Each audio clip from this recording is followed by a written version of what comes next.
Hey! Yo!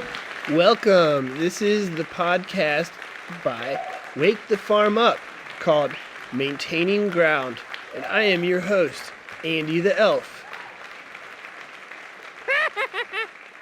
In this podcast experiment, I'll be talking with old friends, new friends, Nice to meet you. and a whole variety of people who are very inspiring, intriguing, and have their own opinion about the world to share, and incredible stories. Wow. So today is going to be a little bit more on the let's get inspired and learn something kind of vibe. It's going to be lighthearted. I think you'll enjoy this. Oh, yeah. That's why I'm putting it in here. To help you wake the farm up. Alright, ditches, let's go. Wake the farm Do you have any aliases? I feel like a lot of people I've interviewed have had some sort of alias. Do you go by Kristen Giesting? I do go by Kristen Giesting. That's like your name. So you It is my name. Yeah. I do, yeah. I don't have any nicknames or anything fun.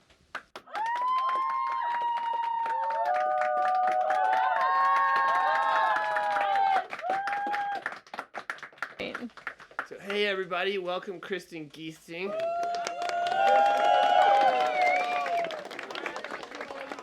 Thanks. Excited to be here. Yeah, Kristen's a longtime forager friend of mine, and she's traveled to many places specifically for foraging adventures. I guess something I'm excited about right now, kind of in the foraging realm, is the idea of ecoculture, which you and I had an awesome time learning about from Sam Thayer. I guess that's been maybe 3 years ago. Yeah. And basically, ecoculture is the idea that we want to bring these wild plants into maybe our managed landscapes, or it could be us going out into the woods or into nature and selectively managing for specific food or medicine producing species. So that's something I'm excited to be doing more of. I think one takeaway I had remembering the concept of ecoculture that I liked was it utilized a lot of natives. So when you said wild plants, what I heard was natives. There's a lot of wild plants that you would still incorporate and work with, but specifically more so trying to encourage and nurture the native plants that are food producing, fiber producing, and fuel producing and all that for humans to be part of the ecosystem as well. Right, yeah. So at my parents' place, I have a 1 acre old hay field that they weren't really doing anything with, and they told me that I could do a planting there.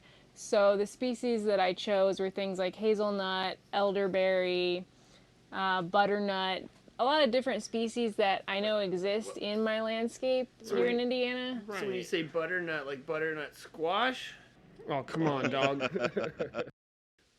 Butternut is a tree. It's also called white walnut, and it is a native species in our area, but I've never actually seen one growing wild because they're susceptible to a disease called butternut canker. And so that's a species that we could help support if we're doing an ecoculture approach. Maybe we can start growing some of these species that should be native here, or they are native here, but they're not thriving here. And we want to start helping support those species. I see hazelnut growing wild occasionally. I know it can grow well here, but we've kind of lost a lot of habitat that hazelnut likes because it likes these sort of edge habitats or fence row type habitats. So anyway, that's one that I chose to plant. Interesting. Yeah, I also see, well, just for reference too, because our listeners could be anywhere. All the way over here. Your parents' place is in southern Indiana. We could say that much. Yep. Which is similar to where I'm at. So they'll be familiar with some of the other stories and episodes of plant conversations. But the hazelnuts that grow here, the American hazelnut in particular, which is our wild native one, not only are there not quite as many now, but there's a lot more squirrels in the populated environments. So Yeah, that's an interesting point too. yeah, I feel like they're eating them a lot faster than they normally would in a more balanced ecosystem that would be planting them as much as eating them.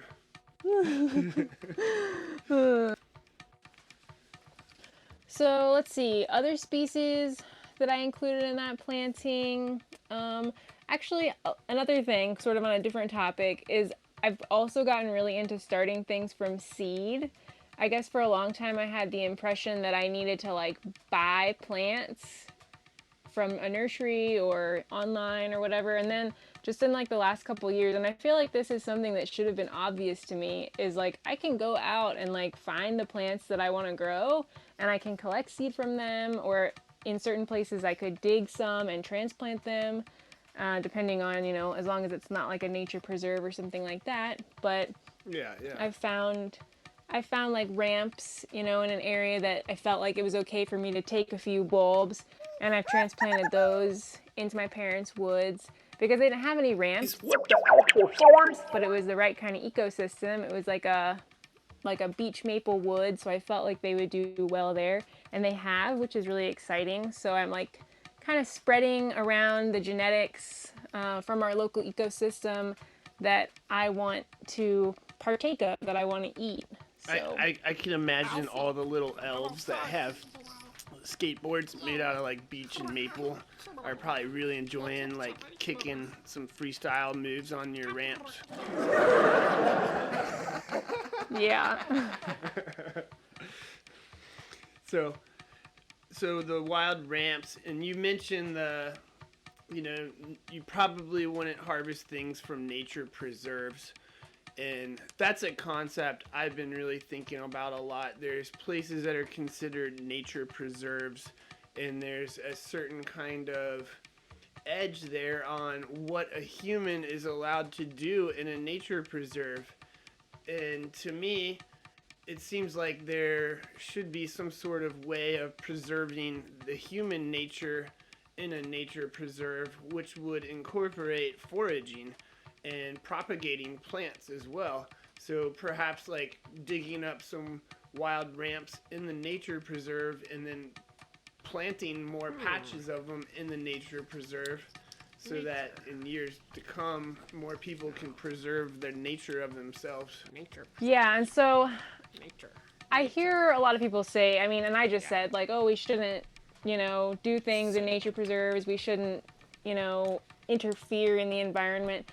And I somewhat stand by that, because I feel like there are areas that we should be hands off with in some regards, but I think I only say that because I think a lot of people don't know how to appropriately interact with nature anymore. So they might go in and think that they know, oh, I should do this or I should do that. But I think a lot of people lack the experience to intervene in a correct fashion.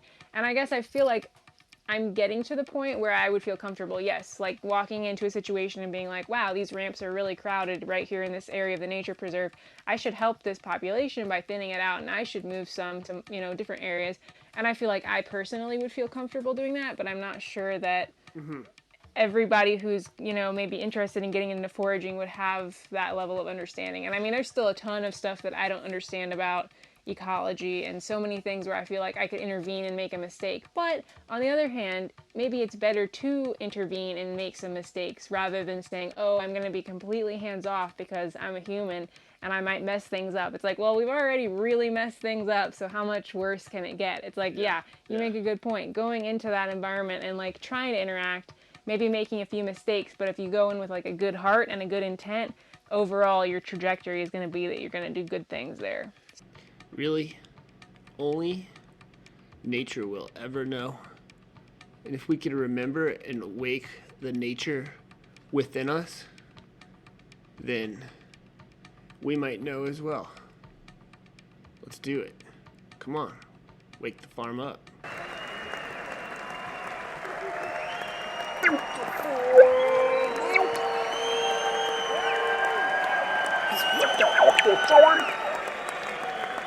Yeah, I guess there's like maybe a nature preserve badge that could be awarded somehow, but then you have like a certain kind of privilege card that starts going out where other people don't have the badge or whatever.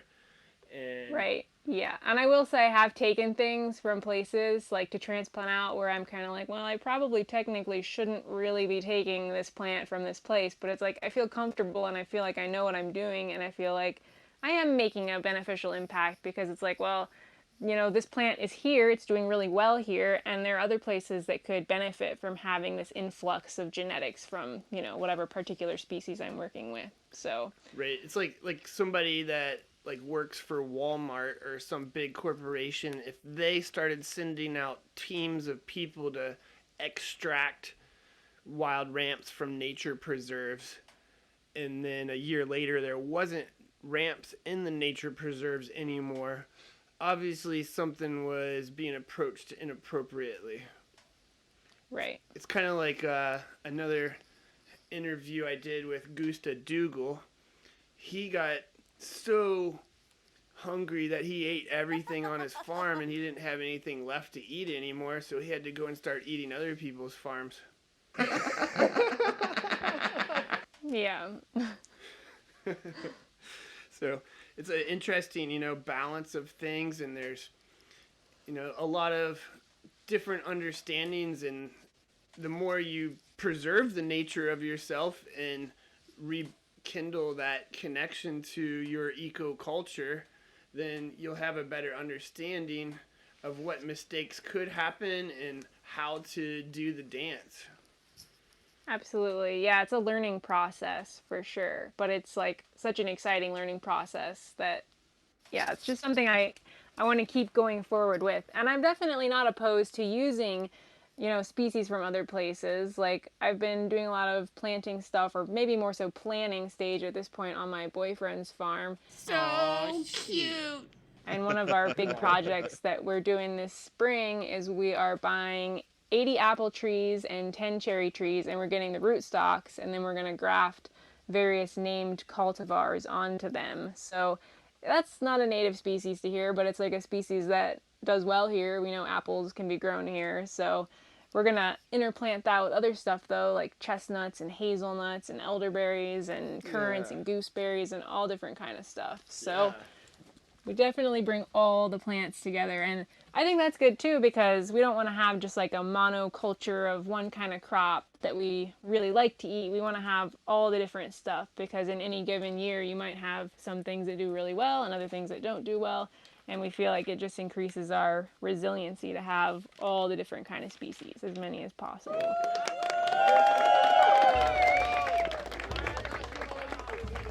Right.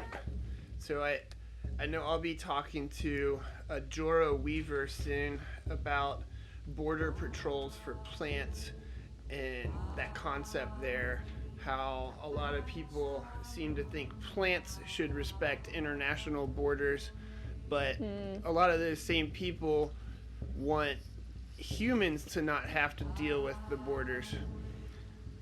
So it's an interesting concept, really. And then a lot of these same people would like to devote their energy to genocide on certain plants that they want to consider to be called invasive.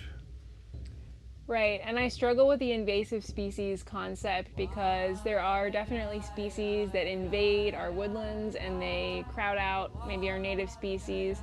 But I also think that that's like a human management problem, because we've walked away from our woodlands and our native prairie areas and all that kind of thing.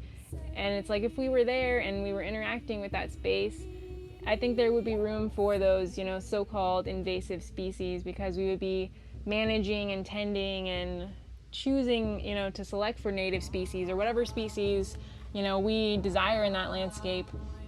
And like one example I have here is that my boyfriend's family does like a rotational grass-fed beef and lamb, and they have a bunch of autumn olive out in their pasture, and we can see around these autumn olive, which people call invasive, that the grass is greener. So it's like the autumn olive is a nitrogen fixing species, and it has a benefit here for us. And it's like people will come here and be like, oh no, you got to get rid of all that autumn olive. Shut the farm up! But it's like, well, it's doing a service for us. It's creating more nitrogen in the soil, so it's enriching our habitat at this point in time. Plus the berries are like delicious and tasty and we eat them. So Right.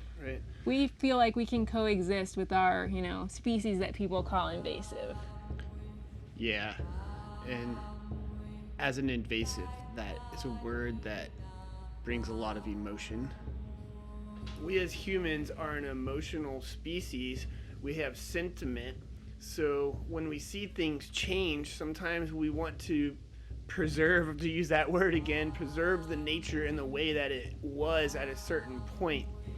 But nature doesn't function like that. It continues to change, and the acts that humans have made on the earth have caused it to change faster than we can emotionally adapt to, or what we're used to adapting to, as it's changing rapidly. The forest is completely different than it looked 100 years ago. And everywhere, pretty much every part of the world, there is still what are considered virgin forests that look very similar. And I think those kind of places are very nice to devote some energy into preserving their natural state for museum-like sentiment. But on the other hand, life in general has been an invasive situation. We would not be on land. We'd still be microorganisms floating around in water if we didn't try to pursue something different and try to move and find a new niche, a new habitat to develop into.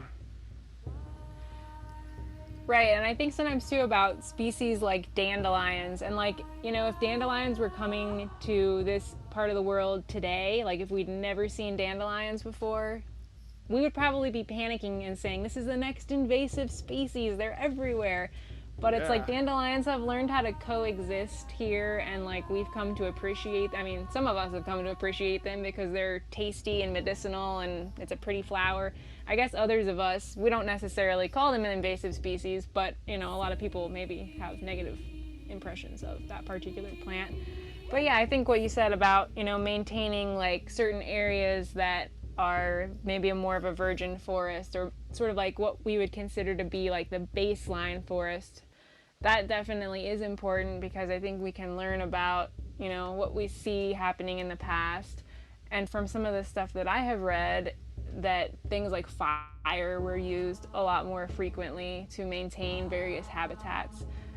We think of that maybe more so in the West, but there's a lot of evidence that it was actually happening kind of all across this part of the world. Maybe the United States, maybe up into Canada too.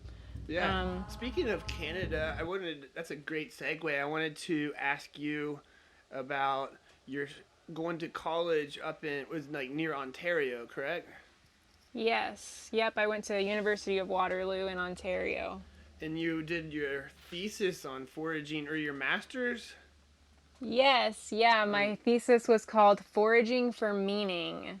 So the whole idea behind that was basically looking at foraging as something that connects us to our landscape in a way that kind of gives us a meaning in life. I think a lot of people in the modern world are searching for meaning, but they don't search for it in a sort of a beneficial way. A lot of people are saying, oh, I'm gonna buy a lot of things, or I'm gonna try to keep up with the Joneses, and I want to have that big fancy house with a white picket fence, and that's what's gonna give me meaning in life.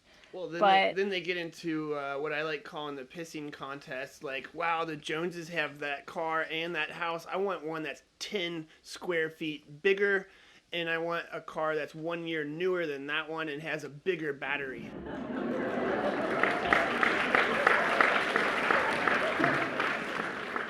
Right, and it just keeps spiraling kind of upward out of control is how I see it, and people want more and more and more, and there's kind of no end to what people desire, but that's not a healthy way to be in the world.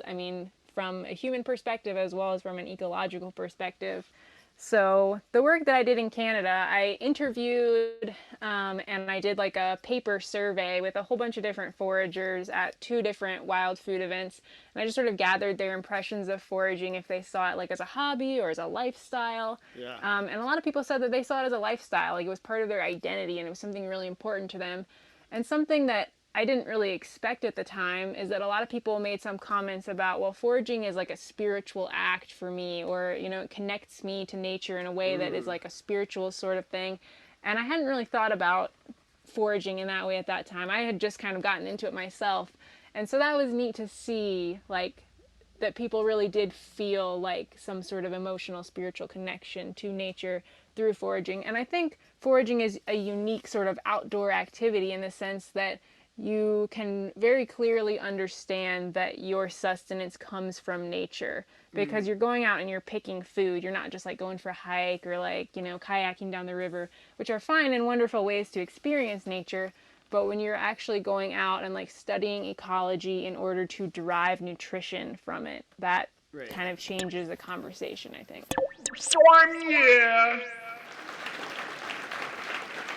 Yeah, I mean, I think sometimes I go out for a run, but I never seem to be able to go for a run like other people do with headphones on, listening to a podcast or something, you know. Some people might be even doing that right now. But we can maybe encourage people to do that and take a look at what's growing around them while they're jogging. Did they just jump over some dandelions in a sidewalk crack? Did they just pass some purslane? Is it the middle of the summer? Is it winter? Is there some mustard garlic growing in a big patch somewhere? Maybe you could take a pause and take a deep breath and fill up your little fanny pack with something. It's funny that you bring this up, because I feel like ever since I started foraging, I have not been able to like walk through the world in the same way, because I'm like constantly looking at my surroundings with like great, you know, trying to like so much detail that I'm like looking for, like, oh, you know, what plants are coming up now, what's in season. If I'm walking through a new habitat, it's like, oh, what food is here, what plants are here, what kind of ecosystem am I in. And like I've tried to go on hikes with, you know, people who maybe aren't foragers, and I feel like they must think I'm totally distracted or not listening to them at all, because I'm just constantly like looking around me at the natural world, just like seeing what's there. They might not be able to express it, but I have found in conversation after hikes like that people are actually very fascinated. They just don't know how to interact with that quite yet, so they're in an observation stage. Yeah. But back to your thesis and your question that you put out to foragers, I feel I remember you asking me these questions when you were doing that. Do you have any recall, like, what I answered? Because when you put that out, like, almost like as an A, B, or C kind of question, I felt like I connected with all of those. I feel like it's a lifestyle. I feel like it's spiritual. I feel like it's a way of life. These two are about to be talking fast. Put your seatbelt on. Hold on. Listen the best you can. 'Cause this shit's about to go fast.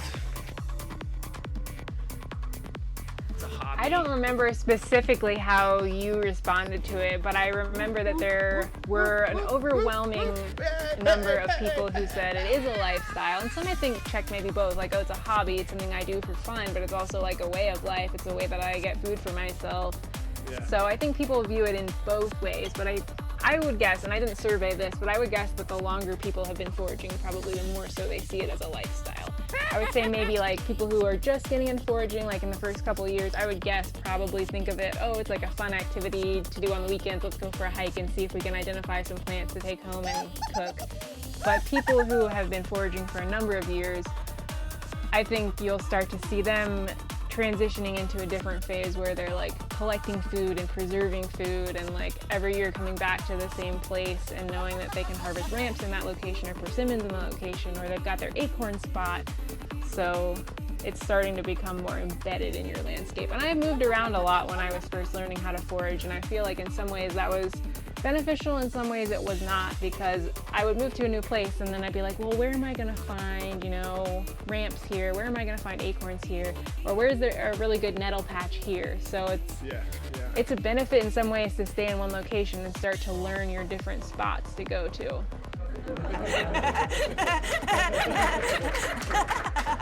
Yeah. But that's another. Sorry, go ahead. No, I was just gonna say, I think like in that topic of staying in one area, but still, like, I know you would venture out to different areas, like at different times of the year. I do similar things. Whenever I travel somewhere, I like to connect with local foragers and see what they're into harvesting. And that brings me to what I'm getting to, is that connecting with other people who are having this as a lifestyle or a hobby or as a spiritual practice even, and connecting with them and learn from each other is definitely a big part of why I've been interested in this.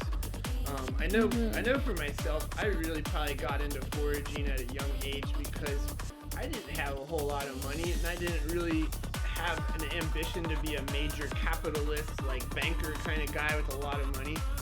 I wanted to learn more about nature and connect and how to live in a world without having to worry about money. I grew up seeing so many people worry about money, it almost turned me off from it in a certain regard. I know for some people, they see people worry about money and it does the opposite. It makes them want to go and make sure they get a bunch of it so they don't have to be like the people worried about it. I think for me, I wanted to make sure I had a grounded root in how humans lived for the last 200 million years and be able to function without it like they have for the last 200 million years. Yeah, absolutely. I would say part of my drive to want to forage more calories for myself is the fact that I don't want to be stuck in this like consumer capitalist system. I don't want to have to go to work every day, and like I do right now because I feel like it provides me some sort of sense of security, but it's really my desire to not feel that way. Like I want to feel secure in knowing about the world around me and knowing I can get food here, I can get my needs met from nature and not from going to work every morning and not really enjoying my job and sitting in front of the computer.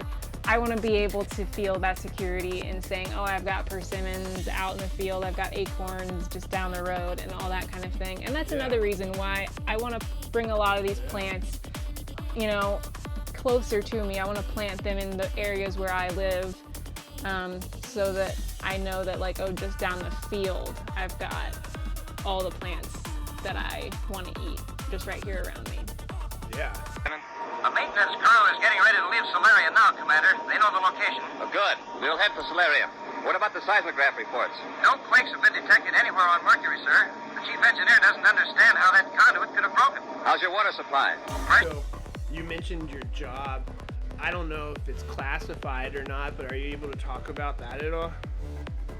I don't know how much I'm able to talk about it. I mean, I can say that I work for the Department of Agriculture and I do soil and water conservation work. I don't know. Well, I can't wait till you are such a good forager and homesteader that you don't have to have that job anymore and you can tell us all what's been going on. Yeah, I'm looking forward to that day too, hopefully sooner than later. And I feel like my partner has been a big help in making me feel like I'm getting closer to reaching that goal because he does a lot of livestock type stuff. Yeah. So prior to that, I didn't really have any way to get meat. Get meat. And I mean, it's not, he does a little bit of hunting, I guess, but it's been a while. But having the meat aspect sort of locked down is helpful in thinking oh, maybe we really can support ourselves 100% from a food perspective. Yeah, it's very noble of him. It is very noble of him. So what kind of livestock are you guys working with? And that's in near Serpent Mound, Ohio, correct? Yeah, we're about 20 minutes from Serpent Mound. And the livestock that we have here, we have Dexter cattle, which is a miniature cattle breed, and we just had 4 calves this year. They're adorable, and I love them. Are those the brownish, curly-haired ones? No. No? The ones that we have are black, and they also come in red and dun. I think maybe you're thinking of Scottish Highland, maybe? Yeah, I'm probably. not totally I'm familiar. picturing a red curly-haired one that has big horns. So Yeah. I know the name Dexter, but that might be just because that's the town in Oregon where I got my permaculture certification. Oh, nice. But yeah, maybe describe some of the attributes of the Dexter breed. Yeah, They're so miniature. So they're miniature. Like how tall do they get, or how big are they? they come to about like hip height. So like their back is probably up to like my hip roughly, maybe a little bigger. Wow. Yeah, so they're small, but they're like a meat breed, so they're stocky and they're wide. Especially the older ones, like in the moms, they're pretty wide right now, which is great because a lot of like, I guess I should mention, so they're like a triple purpose breed. They're meat, milk, and they can be turned into like oxen for doing like draft work. Wow. So we have an interest in doing more milk stuff, and we're thinking about maybe crossing Jersey into the herd at some point so that we'd have like a meat breed that is also giving a little bit more milk. So like a Dexter could give maybe 3/4 to a gallon of milk per day while also raising a calf. Wow. Which seems like a lot, but we also are raising pigs, and we would like to feed some of the excess milk to the pigs to offset the feed bill, because right now we're just like buying grain at the feed mill in town, and we'd like to start thinking about other ways to feed the pigs. So like planting these apple trees, planting chestnut trees. Down the road, we're hoping that the pigs can source a lot of their calories just directly from the farm. But milk would also help to bridge that gap. So I know I've seen miniature jerseys. I'm not sure where you could find that genetic, but that would be interesting because then you could keep the offspring at that small stature. right, yeah, that's the idea, is that we would like to have the smaller animal but breed a little bit more milk capacity into the herd, because right now we milk them a little bit when they calve, but we don't quite have the infrastructure yet to split the calf off from the mom overnight, which you need to do in order to like get a good amount of milk from them. So we milked, and we would get, you know, like half a gallon or something, and that's fine, but we need some more infrastructure. So we're definitely in like the building up phase of things, which is really exciting. That's really exciting for sure. So, do you? I meant just really briefly. I mentioned Serpent Mound. Do you guys get over there occasionally? I have not yet been there. We went for a plane ride once. My dad has like a membership in a small plane club, which is one of his hobbies, and he flew us over one time, which was neat. So I have seen Serpent Mound from the sky now, but we haven't been there just yet. But I've seen online on the Find a Spring website that there's just like a spring real close to Serpent Mound. So we want to go there at some point and maybe start getting our drinking water from that spring. Yeah. Wow. So we'll check that out soon. I know Serpent Mound sits in a valley that's actually is like an ancient meteorite. Is that what you would call it? A meteor crater from a meteorite. Cool. I didn't know that. And there is iridium deposits in the soil there, which is fairly rare, and it's also fairly a spiritual or conscious enhancing kind of element. It's an element on the periodic table, one away from gold. It's cool. right next to it on the periodic table. And I know it's something that the ancient Egyptians would make in a monoatomic, like lightweight iridium extract, mix it with frankincense oil, and it was supposedly it would increase consciousness of the pharaohs and whatnot. So I imagine if you're drinking water that might have a little iridium in it. I don't know. I really don't know. Maybe like there's something about iridium I don't know about. I just know that, and I thought that was fascinating. What the fuck? Interesting. I hadn't heard any of that, so I'll have to check into that a little bit more. That's some Cool. straight alien stuff. Extraterrestrial. So Okay. that's the big ecosystem connecting there, you know, like we often talk about our little ecosystems in our, you know, our homesteads, and then our big ecosystem being like our bioregion, and then our climate change stories, you know, talking about our whole planet. But then you bring in meteorites and elements coming from other planets and mushroom spores, and when they showed up on our planet, and it's like amazing. You're talking universal ecosystem connections. Yeah.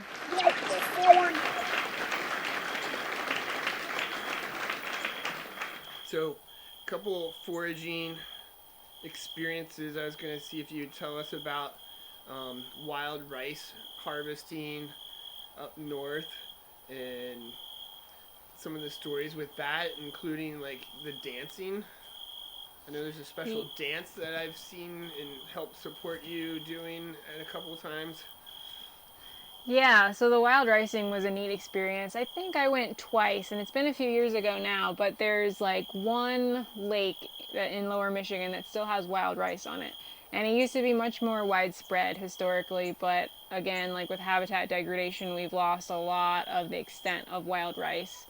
But anyway, it was some friends of mine who had been going ricing in years past, and they invited me and our mutual friend Michael. We all headed up.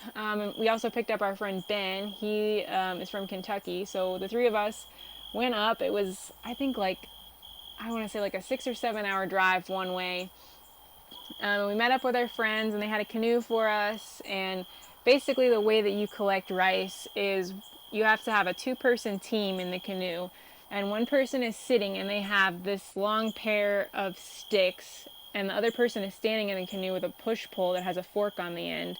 So the rice grows in kind of like shallow lakes with muddy bottoms. So you have this forked pole that can help propel you through the rice beds, and that person is standing in the canoe using the push pole to slowly navigate through the rice beds.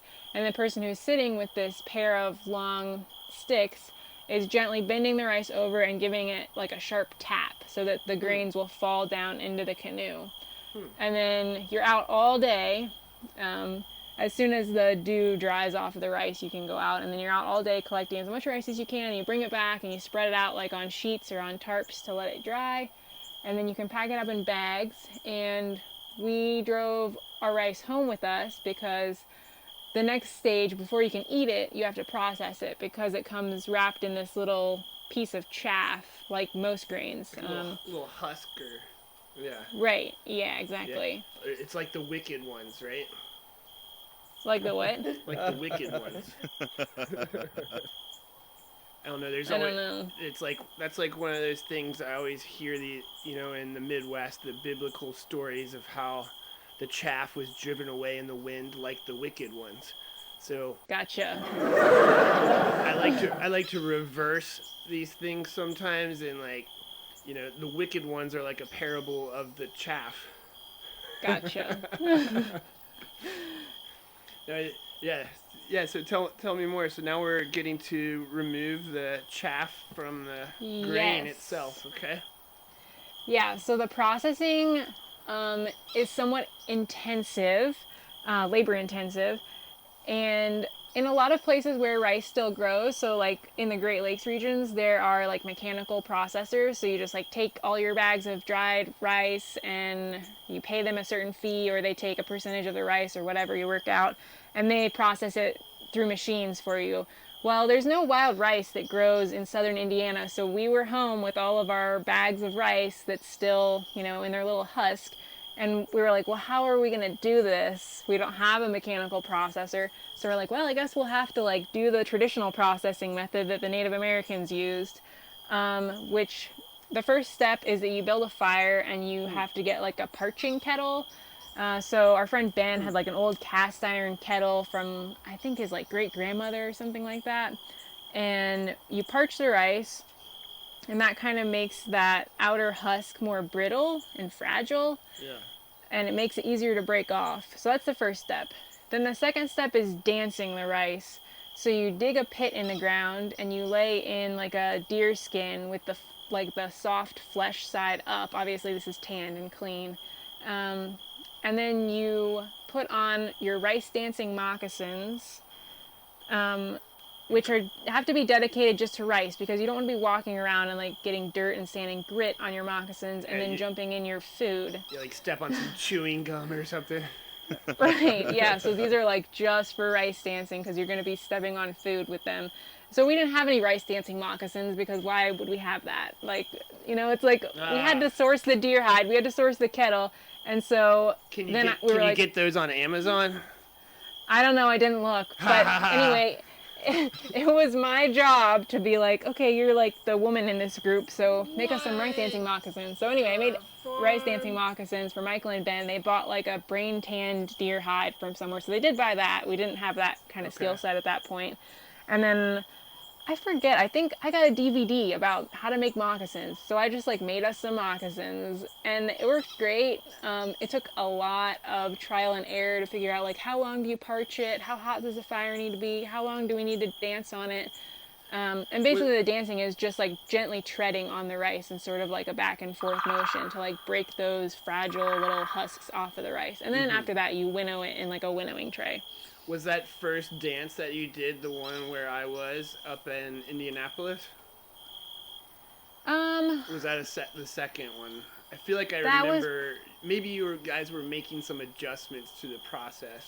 I think we probably still were adjusting the process. Yeah. And I think it was like not just one session of us adjusting. It was like multiple sessions of us adjusting. And like after several sessions, and luckily Michael is like such an engineer because he was like, we need to try it this way. We need to change this. We need to do this differently. Whereas I think like I probably would have been like, well, you know, we'll just do it and see how good it is. And some people that we had processed with previously, they would like get to the end of the process and they'd be like, okay, now you have to sort out each grain one by one and like, you know, make sure there's no chaff left. And Michael's like, that is not the way that it would have been done. He's like, I'm just sure it was not the way. And so Michael was really the one who was like, he's like, no, he's like, we need to like streamline this and like every step we need to like perfect it. And so he like really pushed us to like experiment with each step and like see, you know, if we do this a little bit differently, like what will our finished product be like? And so there was a lot of like back and forth and like trying to figure out really how to do it. And we like got pretty good towards the end, like towards the end of our big bag of rice. We were like, okay, we got this. And like we were getting very little chaff in our finished product. So we felt like pretty proud, I think, that we had like put this whole thing together just, you know, by kind of reading books and just trial and error and figuring it out. So that was a lot of fun. That's incredible. Thanks. It's all right. We got a little bit more. A little bit more for you. Hold on.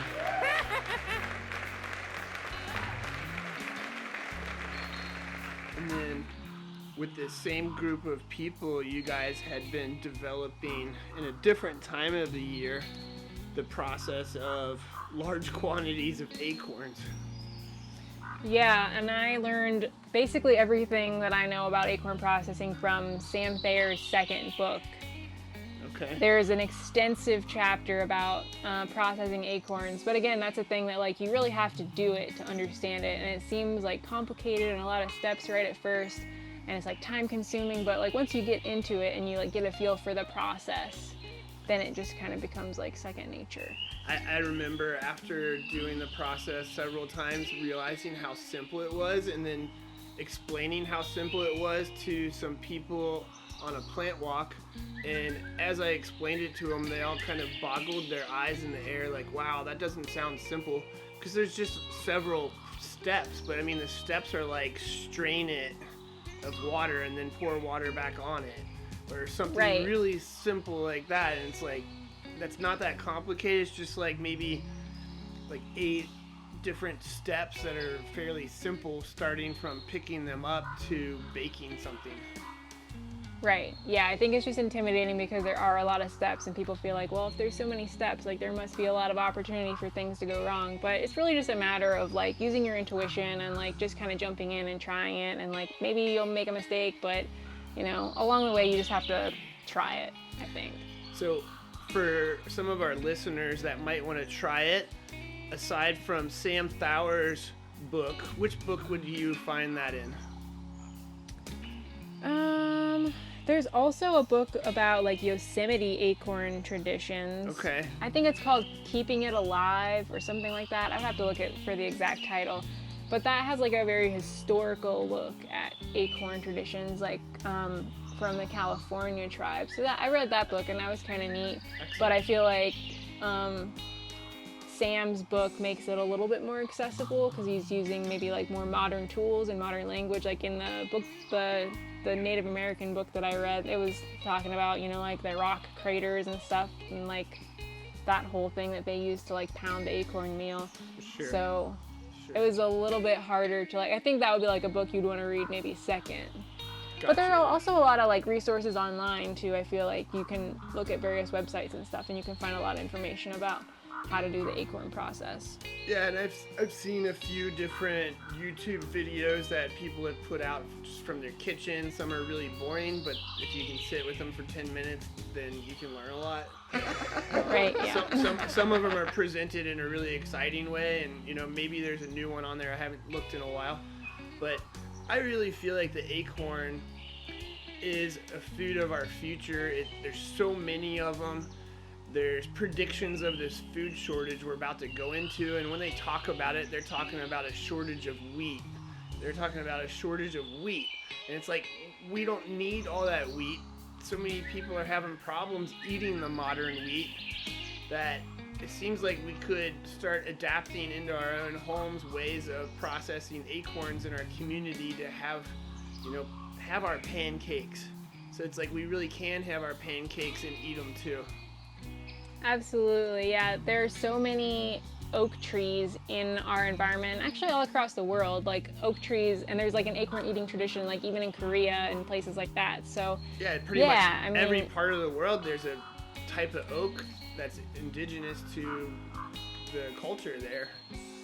Right, yeah, and in many cultures, I mean, particularly we're aware of like the Californian cultures, but even in many other places, acorn was probably like a staple food item for carbohydrate source because they are so prolific and in many years quite productive.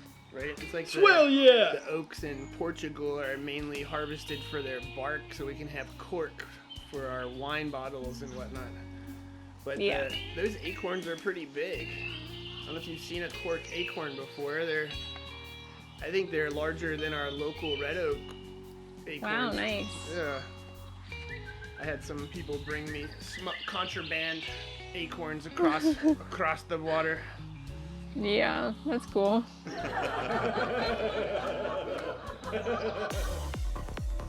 So yeah, people, go out there and make some acorn flour this year. Make it your goal to learn how to do it before you have to. Looking for some threat from below, not above. I see it now. You want me to drop down from above and strike from there. Exactly. Right, yeah, that's how I feel about so many skills. I'm trying to gain as many skills as I can now, before I feel like I really am going to need them in the future potentially. Like I want to go into some uncertain future knowing that I have a certain skill set that I can rely on. I remember there was some kind of post-apocalyptic storyline where at a certain point they were realizing the internet was about to go down and they weren't going to have access to that information anymore.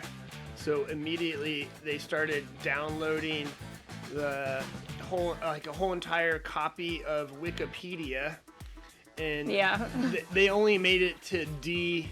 I think they only made it to D before the letter D, before the whole thing just went off. So they only had like the first 4 letters, like all the information of things that started with A, B, C, and D. Yeah.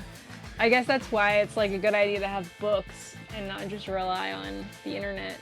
Although the internet is such a great source of information, but yeah, books are good too. It's good to name these vital things like acorns with the letter A to start out, I guess, too. Yeah, that is true. So there's like in regards to plants that are in our culture that come and go because of that over-harvesting that we were talking about earlier. I've been reading recently a lot about this plant called silphium. Are you familiar with silphium? Is that cup plant? Silphium is a plant that's no longer in existence as far as we know. What the fuck? But it was Interesting. Huge in the Roman Empire 2,000 years ago, like 2,200 years ago. It was really big. It was growing in a particular village of the Greek Empire. I said the Greek. Edit. It was like the main commodity of a Greek village, and for several hundred years, it was even printed on coins and traded for and written about as being traded as money. And one of its main purposes was as a contraceptive. So you could eat like a small pill-size amount once a month, and that would give you the whole month as a contraceptive where you wouldn't have babies if you were having sex. And you can imagine back then that was probably a big deal, as like civilization was still like just getting to that place where they could go and have, you know, like the first era of free love or something, you know. Yeah, I think I have heard about that plant, but I didn't know the name of it. I had just heard like a little bit about that story about it, but yeah, that it was like used to the point that now it's extinct. Yeah, just like Goose the Dougal, they ate all of it, and the recorded the last one was put into the hands of the Emperor Nero, and he just ate it, the whole plant. And apparently it was in the same family or similarly related to fennel in the way that it's described in ancient text. So it's interesting. It's interesting that plants could be in existence, you know, and then just be gone. It's like Right. That changing, ever changing.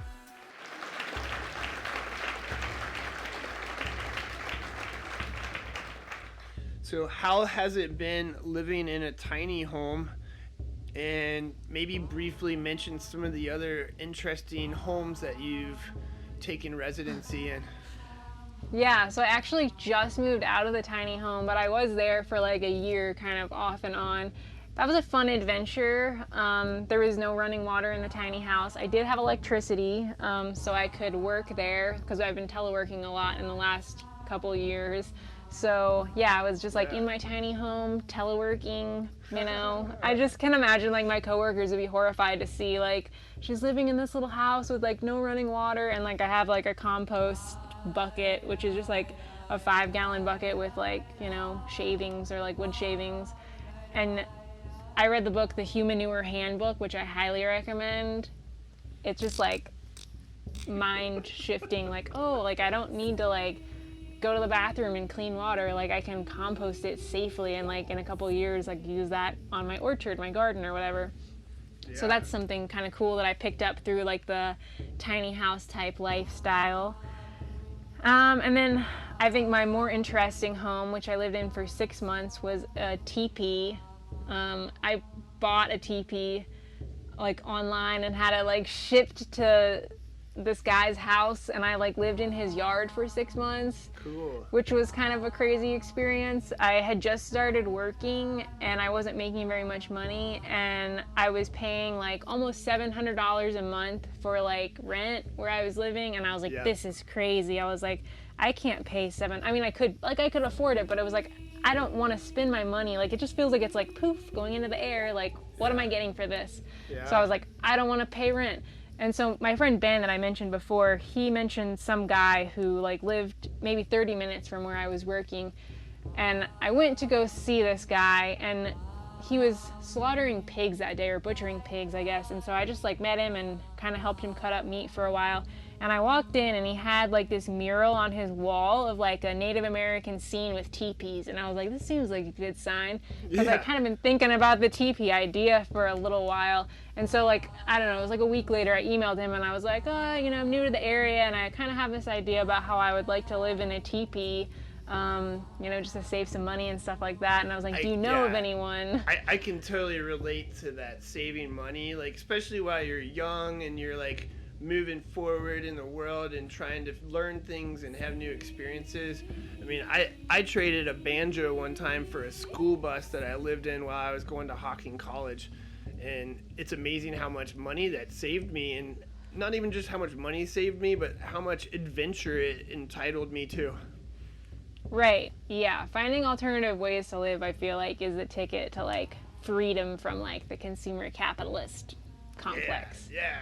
So that's what I'm going for. Anyway, so yeah, I just got this like teepee, and like in hindsight, it's like I probably could have gotten like a cheaper used teepee like on Craigslist or something, but I was like, okay, I'm gonna buy a nice teepee because I'm gonna be living in this teepee. So anyway, I like bought a teepee from Nomadic Teepee Makers in Oregon. It was a nice teepee. Anyway, and like I set it up in this guy's yard, and like I had a little wood stove in there, and it was an interesting experience. It was a lot of fun. I lived there for 6 months, and then I was like, I don't think I can handle the winter in this thing. And at that point, my job transferred me back to my hometown. But it was like a cool experience to realize like I don't really need a house. Like I can be pretty comfortable by being uncomfortable. Like, I can learn how to like live with a little bit of discomfort. Like, yeah, it's cold, I gotta get up in the morning and it's like freezing, like literally below freezing, and I have to like get dressed for work and like go sit in my office and try to like be normal around these normal people. All my coworkers thought I was crazy. They were like, this girl's living in a teepee. And I'm like, well, I can relate to that experience too. I was actually living in a tarpee. I didn't buy one. I made one out of tarps down in Wooden Shoe Hollow in Cincinnati while I was doing some art school. So I would actually have these days where I'd be putting on a suit. I'd actually had like my own little closet that I built into the teepee. So I'd put on my little suit and I'd come out of the tarpee, like walk through the forest, down to the gravel road, down to the bus stop, ride the bus downtown, and then I'd go and give an art presentation out of my portfolio case, and I'd be looking all sharp, and nobody had any clue that I just came from a teepee in the middle of the forest. Nice. That's a super cool story. I did not know that at all. I didn't know that you did that. Yeah, that's fun. Cool.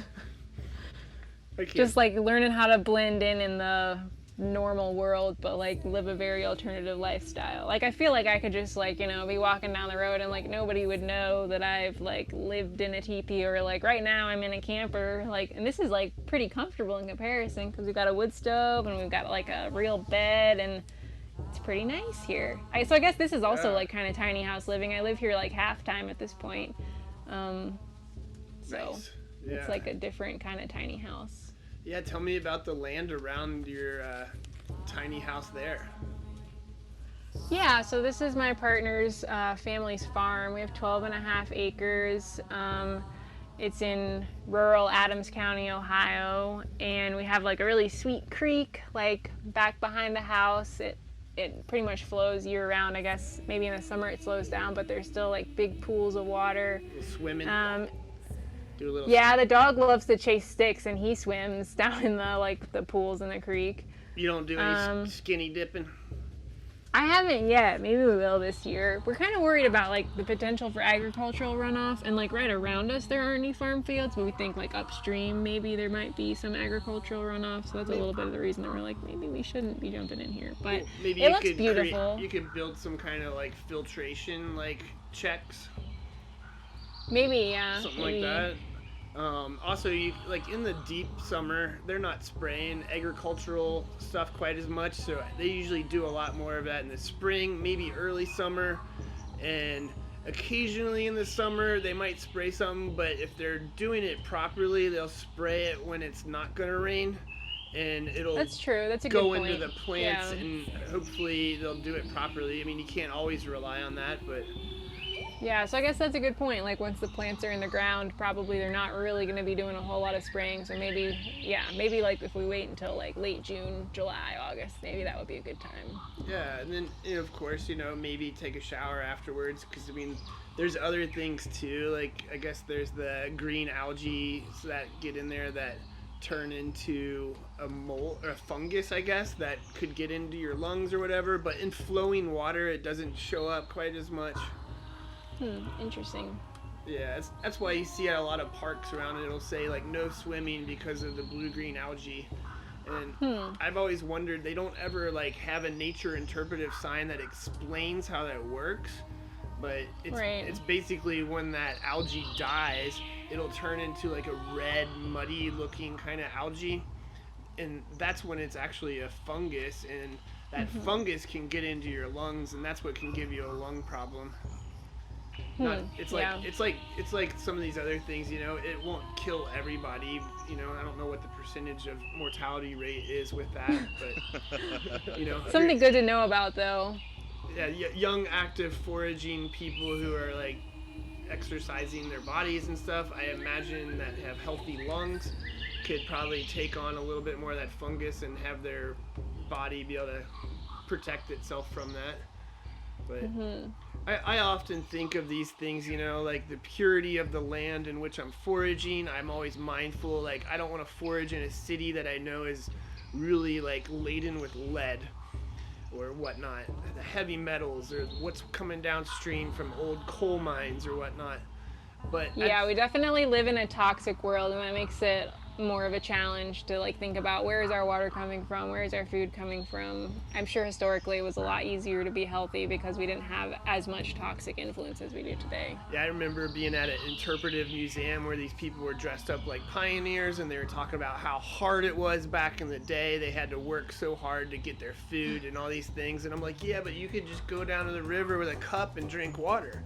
Like you could just you could go fishing, and the fish were right there. You didn't have to like go work in an office all week so you could have enough money to buy fish from some farm that had water that was cleaned, because they had to buy these filters from some factory that built these filters so they could set up a clean fish tank, so you could, you know, all these. It's like such a crazy circle. It's so complicated that it's like I feel like they had it easy, and they make it act like it's so hard for us now, so that we can try to enjoy what we are experiencing now.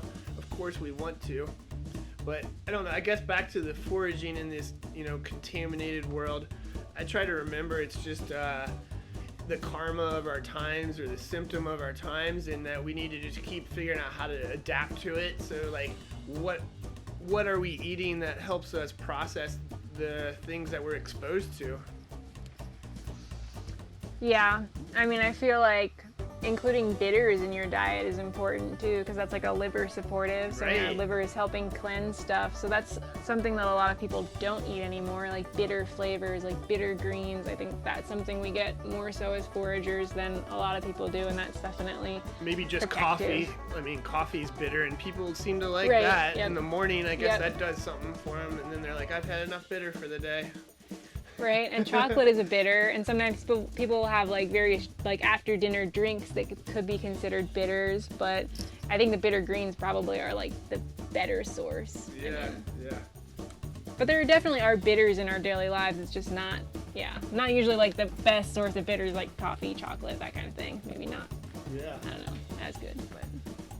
Well, it's been really lovely talking with you. It's been so many fascinating things that you've shared with us, and I've had a great time with you, and I just want to say I imagine that our listeners will want to have you come back again sometime, and maybe we could focus in on some of the other topics and expand on them a little bit more at some point. Cool, yeah, that would be fun for sure. Yeah, think about that. I really appreciate you and our friendship, and I'm glad we're able to maintain ground and keep our community nourished with our good energy that we all share with each other. And absolutely. So you have any other parting words for the folks here? I don't think so. I guess I could just say if you haven't started learning how to forage, I feel like it's a life-altering activity, and you should definitely start digging in and starting to learn about that aspect of ecology. Whether you take it on as a hobby or a lifestyle or a spiritual practice. Yes. Or some form of all those plus something else that we didn't even mention. Mm-hmm.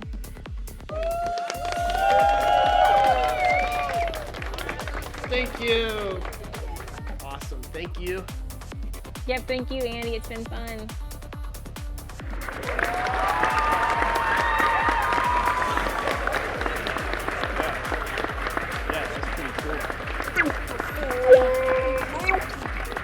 Keep listening to this podcast. Explore the other episodes. Have fun.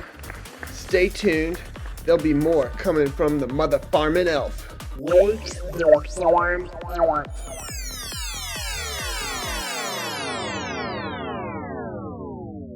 That I didn't really have any like way to like, get meat. Shut the farm up.